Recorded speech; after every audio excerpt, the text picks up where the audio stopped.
Ja, hej hörni. Ja, idag faktiskt den 11 juni 2025 så fyller jag 31. Helt otroligt. Det är alltså min födelsedag idag och jag ska fira med middag ikväll. Känns lite speciellt att fylla 31. Men i vilket fall som helst. Idag tänkte jag prata om något väldigt ovanligt. Och förmodligen, eller det är en förälders allra värsta mardröm. Det är när ens barn blir stulet från en. Och ja, det finns fall i världen, men det vanligaste är att en förälder kidnappar barnet och sticker utomlands. Eller att det sker av någon anhörig till familjen.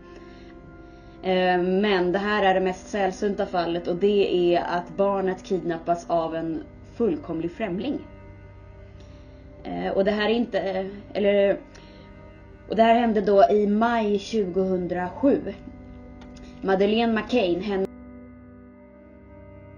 har säkert många av er hört talas om. Hon får väldigt mycket uppmärksamhet i medien och jag kommer till varför sen. Hon var 3 år och 11 månader när hon försvann. 11 månader och 2 veckor.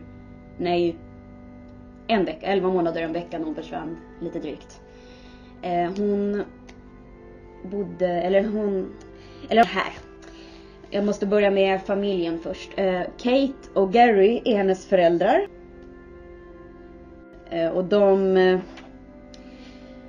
Och Kate är då förlossningsläkare och Gary är kirurg kring idrottsskador. Och de träffas som 25 typ och gifter sig.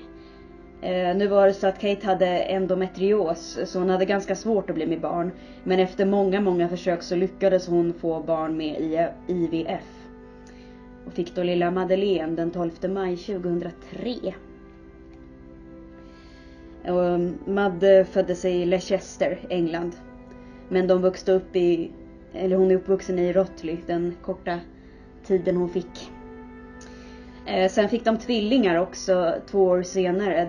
Som är födda i mars 2025 vad jag vet. 2025 i vilket fall. Hej, förlåt. Jag menar självklart 2005, inte 2025. Men det förstår ni nog. Som helst. Så ja. Det var så familjen McCann såg ut. Och nu var det så här att de hade väldigt många kompisar. Och en av dem frågade om de ville följa med på en liten vårsemester till Portugal. Praia da Luz, som det heter. Praia da Luz ligger i Algarve i Portugal och är ett område som sågs vara väldigt vänligt för småbarnsfamiljer. Det ligger nära kusten och det är nära havet. Och de har mycket barnpassning för om man reser med väldigt små barn så kan de ha mycket aktiviteter för små barn och deras familjer. Alltså mycket barnpassning. Så det var ett väldigt bra semesterområde om man hade små barn. Och det här var ett stort sällskap. Det var inte bara familjen eller inte bara, men de bestod i grunden sammanlagt av 9 vuxna och 5 barn. Det var dels, om vi ska gå in på sällskapet kort, familjen Payne, Fiona och David. De hade 2 barn. Lily 2 år, Scarlett närmare 1 år. Och så var det familjen Payne var en annan, ursäkta. Fiona och David där, jag tror inte deras efternamn förekommer, men familjen Payne, det var Fiona och Dan, eller vad han heter, ville följa med. Eller inte Dan, förlåt, jag kan inte läsa vad jag själv skriver. Russell, Brian och Jane. Och så var det Tanner, Orion och Matt. Samt Rachel Oldfield och en dam som hette Diana. Det var sällskapet av de vuxna, så Fiona, David, Jane, Russell, Ryan, Matt, Rachel, Oldfield och Diana. Jane och Brian hade barnen Ella och Evie. Ella var 4, det förekommer inte hur gammal Evie var, men Ella var äldst så man kan väl tänka sig att Evie var 2 år kanske, något sånt där, väldigt liten. Och så var det Matt och Rachel. De hade ett barn som hette Grace, hennes ålder förekommer inte heller, men Madeleine var näst äldst efter Ella. Så det är väldigt små barn, så de är mellan 1 och 3. Och så är det då Fiona och David har sina barn som är Scarlett som är nästan 1 år och Lily 2 år. Så de är många. Det är ett väldigt stort sällskap som ska resa till Portugal. Så de åker den 28 april 2007 så åker de från England till Portugal då. Det ska vara en ganska kort semester. De kommer den 28 och skulle åka hem på söndagen veckan efter. Den 5:e tror jag det var eller något sånt där. Ja. Så det är väl helt enkelt en vanlig semester med sällskapet. Men om man skulle beskriva, det är viktigt att förstå symboliken i det här eftersom allt det här påverkar. Så här var det. Alla utom, de bodde på hotell Algarve. Eller det var rättare sagt ett hotell som hade små lägenheter, semesterlägenheter som de hyrde ut. Och de kallade, det var liksom en Ocean Club som hade hand om det, de heter Ocean Club. Kate och Gary bodde med småbarnen i lägenhet 5A på hotellet. Jag kommer att visa bilder vart de bodde.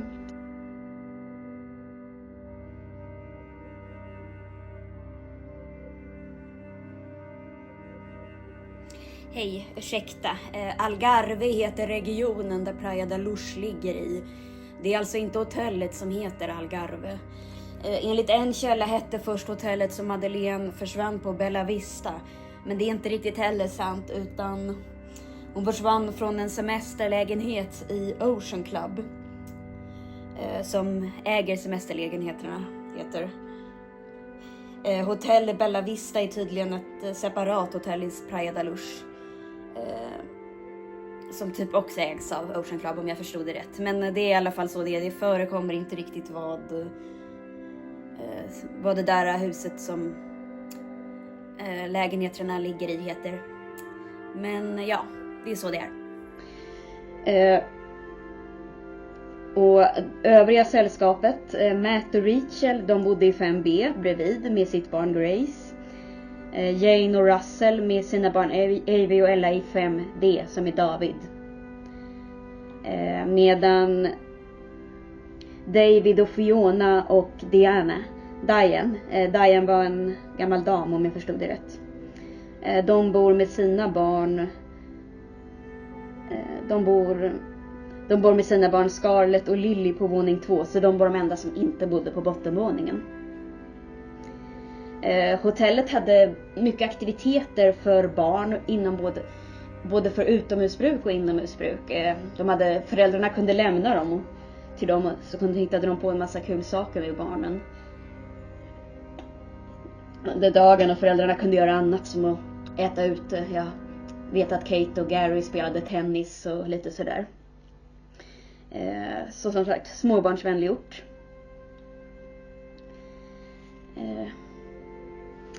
Och ja, nu var det så här om man ska förstå det.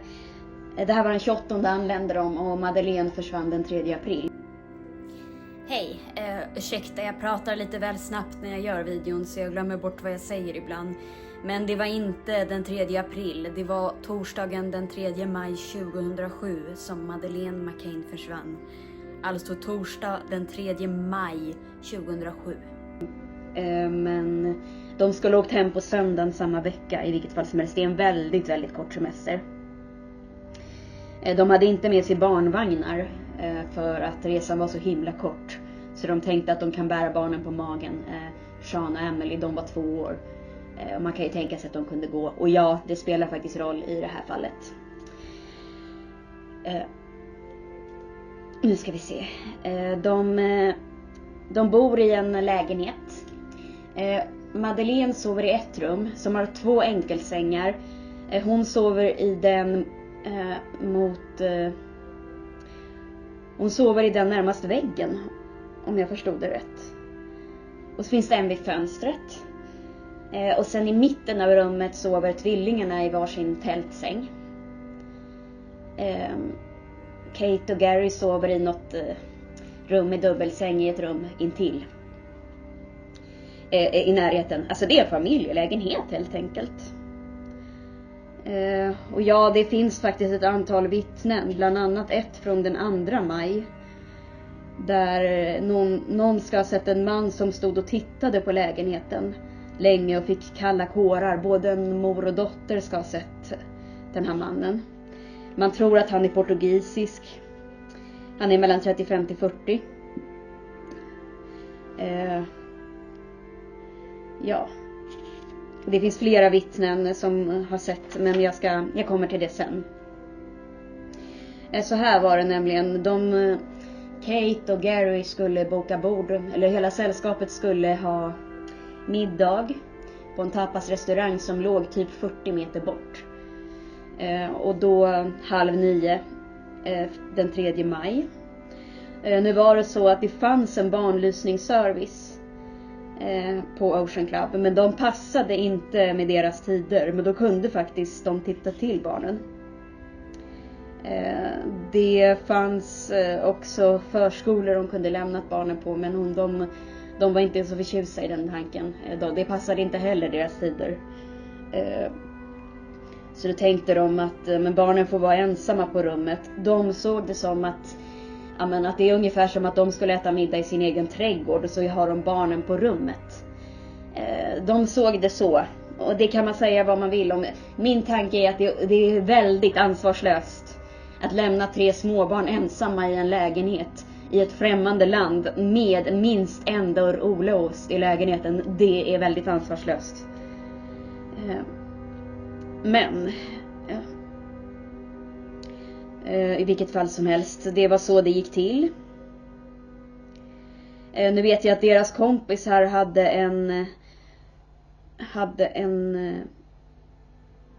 deras vänner som, vi ska se vart de bodde. Gud, det är många i sällskapet att hålla rätt på.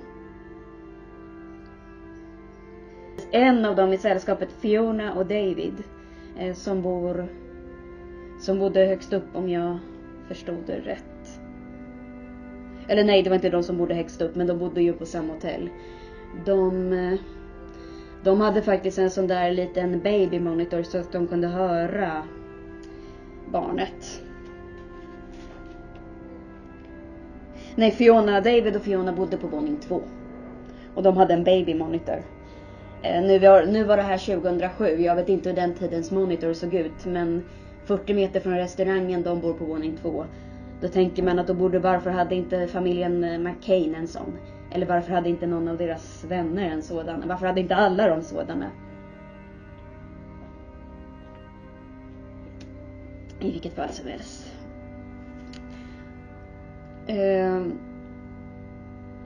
Ja, man kan ju också fundera på, men varför kunde de inte ta med tvillingarna? Eller varför kunde någon inte vara hemma med dem och de tar hämtmat? De hade faktiskt till och med övervägt om de skulle avboka bordet den där kvällen och gå till Millennial istället som en annan restaurang. Men de ville inte avboka eftersom det handlade om 9 personer. Så ja, det var väldigt mycket som spelade stor roll i det där. Och just det, de har inga barnvagnar. Och det spelar väl roll om man har 2-åring. Är man 2 år så ska man ju kunna gå. Så jag kan tänka mig att det hade nog varit fullt möjligt för tvillingarna Sean och Emily att klättra ur sin spjälsäng. Det är mycket här som är lite konstigt. Men i vilket fall som helst, föräldrarna ångrar sig ju rejält. Alltså, de vet ju att det var jättedumt gjort. Jag vet att det finns de som lämnar sina småbarn sovande ensamma någonstans. Men det är en annan sak om det sker i ens område som man är uppvuxen i. Och om det sker utomlands i ett främmande land. För man vet ju liksom inte. Så ja. De sitter 40 meter ifrån ungefär. Det fanns en bakdörr till rummet. Och den var mot tapasrestaurangen. Men man hade inte möjligheten att se den från restaurangen. Enligt en källa. Och det är där man tror, vad jag vet, att gärningsmannen kom in. Jag kommer att visa. Gärningsmannen kom förmodligen in genom bakdörren och gick ut genom framdörren. Vad jag förstod det som. Det finns även teorier om att framdörren var olåst. Då är det ansvarslöst och rejält. Men jag vet inte hur det stämmer. Det finns en massa teorier. I vilket fall som helst. Föräldrarna ska kolla till barnen. Bestämmer sig för att kolla till barnen. Det är lite oklart hur ofta, men Enligt en källa var det varje kvart, en annan varje 20 minuter, en annan varje halvtimme. Så går de och kollar till sina barn så att allt är okej. Nu har ju inte jag barn själv, men jag kan tänka mig att små barn kan göra väldigt mycket på den tiden de är ensamma. Jag menar, tvillingarna, de är 2 år, de kan gå. De kan säkerligen klättra ur spjälsängen och ta fram en sax och klippa av sladdar. Och Madeleine ska ju snart fylla 4. Så det är väldigt konstigt att de gör det faktiskt. Men ja, de gjorde sitt misstag och har fått sin bestraffning. I vilket fall som helst, bakdörren är olåst. De är på krogen 8:30. Gary pappan då, kollar till sitt barn. Kollar till ungarna klockan 21:05. Då går han in via bakdörren som är olåst. Förlåt, men det är ansvarslöst. Ja, det är inga konstigheter, barnen sover. Det är sista gången han ser Madeleine utan att vara medveten om det. Kate skulle gå dit 25. Ja, det verkar som att det är en gång i halvtimmen att gå dit. Det är ju lite för sällan, eller det är alldeles för sällan. Och jag tror att småbarn kan nog göra väldigt mycket bara på 5 minuter. Kate skulle gå och kolla barnen 21:25. Men deras man Matt Oldfield, som bodde i lägenheten bredvid, han skulle ändå kolla sina barn på vägen, och då sa han att han kunde kolla till småbarnen. Han gick också igenom bakdörren. När han kom, det här är lite spöklikt, då ska dörren till Madeleines rum varit lite mer vidöppen. Han gick inte in i rummet, men tittade in en snabbis. Nu var det mörkt. Han hörde någon av tvillingarna röra på sig. Vi vet inte om Madeleine var där då. Men det finns en teori som kan ha sagt att hon faktiskt inte var där. Och han kollar till dem. När Matt var inne så var sovrumsdörren lite mer öppen och det lyste från dörren. Ja, det finns en mycket viktig iakttagelse om vi pratar om tidpunkten mellan 5:09 till 9:05. Och det är att pappan har ju kollat, Gary har kollat 21:05. Nu är det så. Jag kommer att visa en bild, men pappan gick från hotellet. Och sen på vägen, när han hade kollat ungarna. Och sen på vägen så träffar han en kompis som han under dagen, som heter Jess, vad jag förstod det, som han under dagen har spelat tennis med. Så då går han över gatan och ställer sig och pratar med honom. Jag ska visa en bättre bild, men ja. Här står pappan och kompisen och pratar. Och här kom deras kompis Jane, gick här i lägenheten då. Och hon ska då här ha sett en man bära på ett sovande småbarn. Jag kommer att visa bättre bilder på det. Bära på ett sovande barn med pyjamas. Det var en rosa pyjamas, Ior-pyjamas, sa hennes mamma. Hon såg benen, och det finns vittnen om att han hade mörkbrunt hår och beige byxor och brun jacka. Det finns en teckning av det. Ja, typ så såg det ut, något i den stilen. Jane ser då det här på långt håll, och vi tror att det är Madde. Det är med största sannolikhet Madde. Men om det verkligen var Madeleine, då var ju hon inte där när Matt kom och kollade till barnen. Det kan hon ju inte ha varit, eftersom det var efter att Jane observerat det. Gud, jag tror att han måste känna skuld att han inte kollade det, för om Matt hade kollat barnen, då hade de kanske möjligen hunnit stoppa gärningsmannen tidigare, för då vi vet ju inte riktigt exakt vart han gick. Men då hade det varit troligt att han var i närheten. Nu dröjde det ju en hel halvtimme. Och så, ja, Jane skulle gå och kolla sina barn då. Och ja, det fortsätter till klockan 22. Då är det Då är det Kates tur att kolla. Och just det, Jane är ute mellan ungefär 21:15, ser Jane en man bära på ett sovande småbarn. Så mellan 8:30 mellan 8:30 och 9 så ser Jane där. Men klockan 22, det är en halvtimme efter att Gary varit där. Men ja, det är tragiskt, för jag tror faktiskt att om Matt hade sett att Madeleine inte var där, vilket hon förmodligen inte var. Dörren var lite vidöppen, sa han, men jag vet inte om persiennerna var uppdragna eller inte. Han kanske inte kom ihåg. Men förmodligen var hon inte där. Kate går genom bakdörren. Dörren till barnens rum stod vidöppen, men hon trodde att men det kanske var Matt som glömde att stänga ordentligt. Den skulle bara vara pyttelite öppen så att den släppte in ljus. Men det var lite för ljust i rummet. Så hon tar tag i dörrhandtaget. Dörren blåser igen. Bang. Hon går då och kollar att altandörren inte är öppen. För hon tänker ju korsdrag. Men den är ju såklart stängd. Och så går hon in. Och så går hon tillbaka till barnens rum. Öppnar. Och då ser hon att fönstret är öppet och persiennerna viddragna. Och Madeleines säng står tom. Alltså gud. Alltså det är så rysligt. Det här är 18 år sedan och vi vet fortfarande inte vad som hände med Madeleine. Det är inte klokt. Hennes täcke låg uppvikt lite som triangel. Han som hade kidnapparen hade bara lyft täcket så att den låg triangelmässigt och lyft upp henne. Kvar låg hennes gosedjurskatt som hon fått när hon föddes och en prinsessfilt. Och mamman får ju panik. Kate går då, skyndar sig då till deras rum för hon trodde att Madeleine kanske hade gått och lagt sig i deras säng. Men det hade hon ju såklart inte gjort, och så skyndar hon sig tillbaka till tvillingarnas rum och kollar om hon ligger i den andra sängen. Alltså hon kollar förmodligen under sängen, hon kollar nog överallt. Sen springer hon i panik runt hela lägenheten och liksom kollar alla skåp, alla luckor, under sängarna, överallt. Alltså verkligen vänder upp och ner på den. Ingen Madeleine. Och då springer hon ut, ner till restaurangen. Till tapasrestaurangen.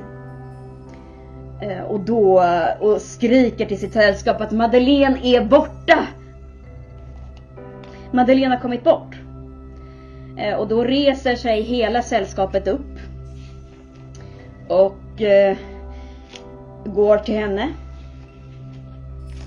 Och ja.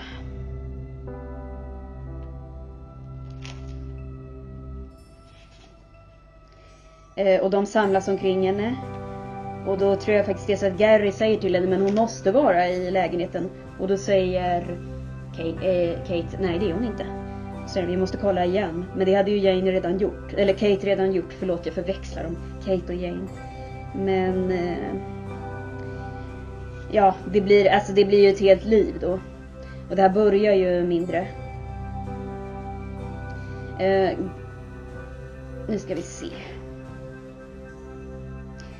Alla utom gamla Diane reser sig då från bordet. Kate visste direkt på något sätt eller förstod direkt att hon har blivit kidnappad. Det är någonting som inte stämmer. Hon springer över parkeringen i kylan och ropar Madeleine, Madeleine. Och det är väldigt kallt och tänker att hon måste frysa i sin pyjamas. Hon tänker även att hon skulle haft Barbie-pyjamasen för den var varmare. Gary och deras kompis David går tillbaka och kollar och noterar samma grej. Persiennerna går inte att dra upp. De gick även att dra upp på utsidan. På andra sidan. Då är det väl troligt att gärningsmannen ska ha dragit upp dem från utsidan och kollat in. Han hade förmodligen iakttagit dem. Typ gått in precis när Gary varit där. Då springer Gary och barn. Då bad Gary då pappan att några skulle springa till Ocean Club. Så öppna dygnet runt. Öppna reception. Och be dem ringa polisen. Kate bara skriker och främlingar samlas runt henne. Alltså hela Praia da Luz måste väl vakna i det här sammanhanget. Alltså det är ju väldigt allvarligt. Hon är borta, skriker Kate. Och bara grät. Alltså jag kan inte föreställa mig, hon beskriver det där hur illamående och varm hon är. Hon är liksom i chock. Jag menar, varför vill man stjäla en persons barn? Ja, och någon av deras kompisar tar deras digitalkamera för att ta fram bilder på Madde och springer runt i stan och letar efter. Och springer runt i stan och förmodligen visar henne för folk som passerar förbi.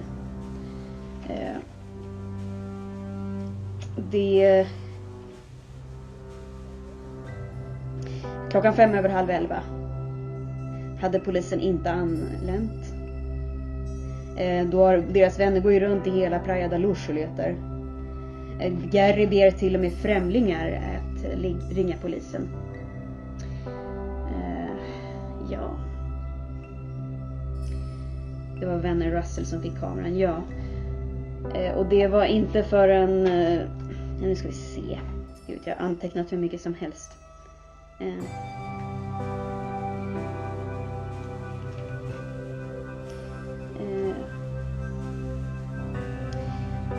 Ja, polisen anlände. Kate väljer då att stanna kvar i lägenheten ifall Maddie kommer tillbaka. Och de tänker att om hon har råkat gå ut, då är det väl lite troligt. Då kanske hon lyckas säga till en främling att ge någon beskrivning och att de då kanske leder henne dit. Typ som till poolen eller något. Det är inte förrän klockan 10:11 som en polis anländer från Lagos. Lagos är den närmsta storstaden från Praia da Luz. Och det blir ju förhör. Men det tar väldigt lång tid innan de spärrar av området. Och under den här tiden vaknar väl hela Praia da Luz. Gary börjar då att ringa till både vänner och släktingar och myndigheter, ambassader, alltså överallt. Militären till och med. Och det är liv i luckan. Det blir väl ingen sömn den natten. Och ja, polisen letar väl, men alltså det är så struligt gjort. Och vad jag har förstått det så ska främlingar ha varit inne i lägenheten under den här tiden. Så mycket viktiga bevismaterial fanns. Man skulle ju ha lyft ut tvillingarna och spärrat av rummet direkt. Men det gjorde de inte förrän dagen efter. Och då sa ändå poliserna, men ni kan ta vad ni vill i barnens rum. Och då blev Kate upprörd. De borde inte ha fått ta någonting därifrån. Men dagen efter så flyttar Kate till sin kompis Fionas lägenhet i 5D. Nej, förlåt. Fiona, hon bor där uppe då. Ja, gud, jag kan inte hålla koll på vem som bor var. Men ja, hon flyttar till kompisens lägenhet.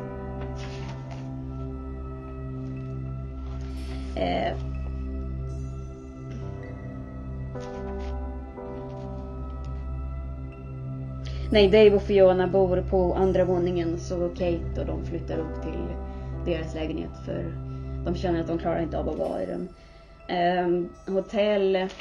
Hotellet Bella Vista finns fortfarande.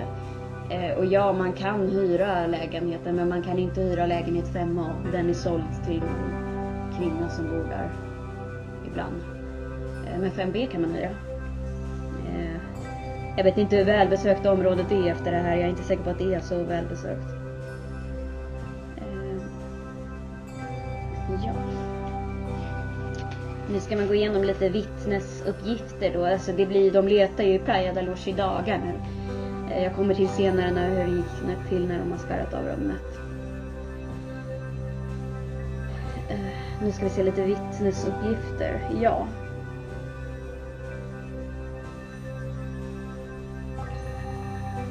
Mannen beskrivs som mörkbrunt hår, beige byxor, mörk jacka, lite olika.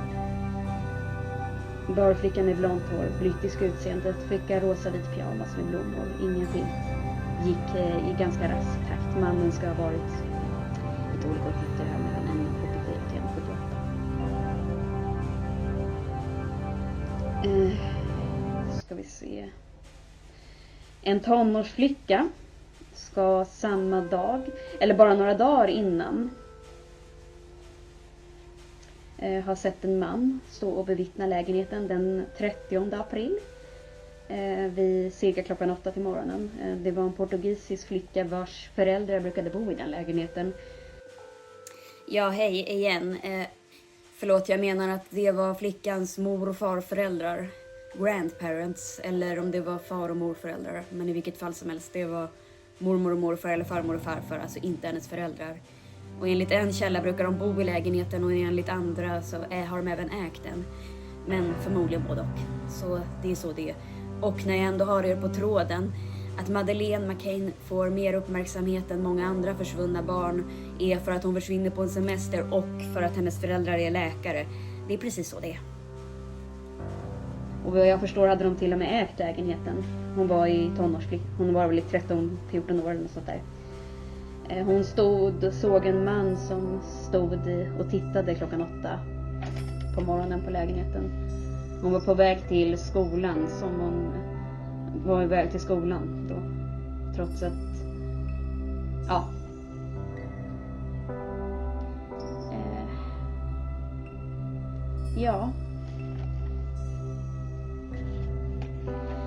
Så det fortsätter då i Praia da Luz nu när Madeleine är försvunnen.